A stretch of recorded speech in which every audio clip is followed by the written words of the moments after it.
याद करता है मैं उसको याद करता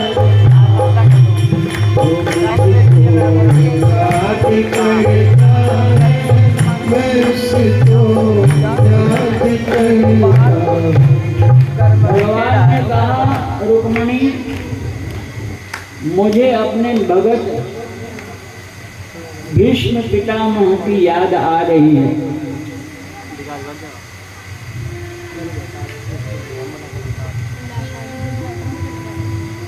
वो बाणों की शैया पर लेटे हैं। महाभारत के युद्ध में 10वें दिन युद्ध करने से असमर्थ हो गए थे।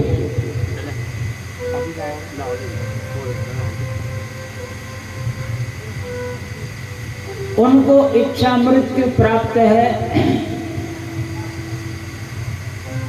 वो उत्तरायण की प्रतीक्षा कर रहे हैं। देखो सर्व सामान्य गांव के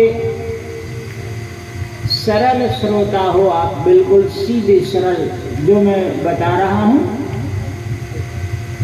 वो समझ में आए ना आए, लेकिन श्रद्धा पूर्वक उसे आप सुन रहे हो।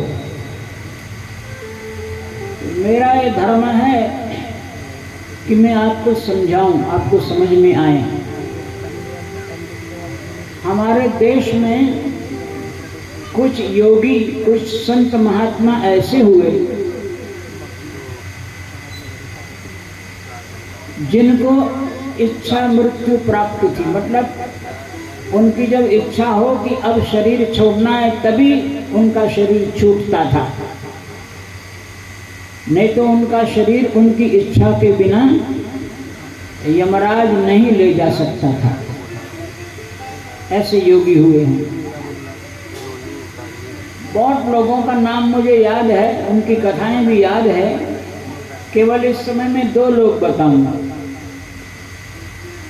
एक द्वापर युग में तो भीष्म पितामह हुए।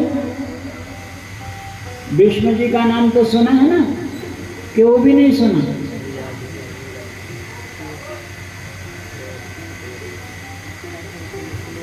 और त्रेता युग में जटायु हुए। कौन हुए?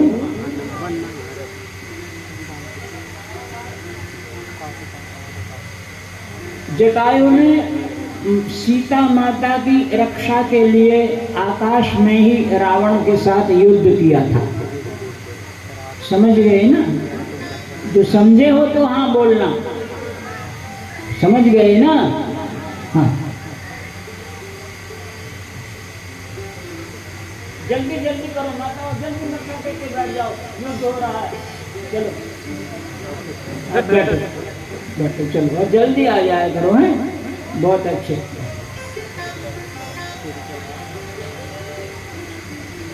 तो जटायु रावण के साथ जो युद्ध हुआ उसमें जटायु की चोंच और पंजे रावण पर भारी पड़ गए।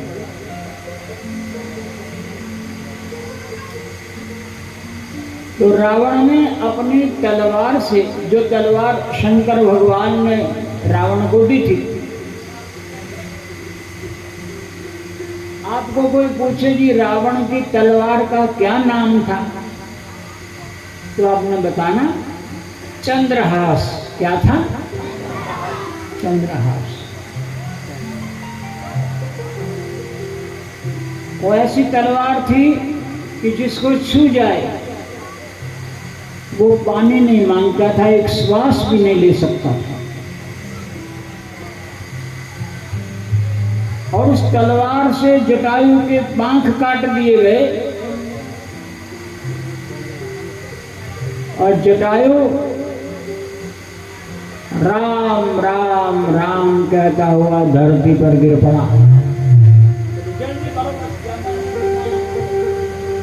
वहां देखो, वो सामने जगह है बेटे।